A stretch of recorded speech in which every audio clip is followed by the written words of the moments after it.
Want to add a countdown timer in your Google form for quizzes or exams? Here's how you can do it using a free add-on. First, open the Google form where you want to set the timer. Once it's open, let's add the timer feature. Click the three dots menu at the top right, then select Add-ons. This opens the Google Workspace Marketplace. After it loads, use the search bar. Type in timer for Google Forms and install it. Click this app and hit install. Wait for it to load, and then press X. Go back again to your form, and then click this icon, hit open, and here you can customize your timer. You can edit the allowed time according to your preference. Also, the instructions. You may add the start and end of the dates, but it requires a premium subscription.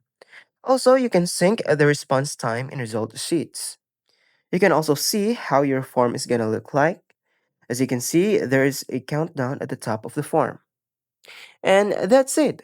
That's how you set a timer in Google Forms using the Form Timer add-on. Super handy for tests, quizzes, or timed surveys.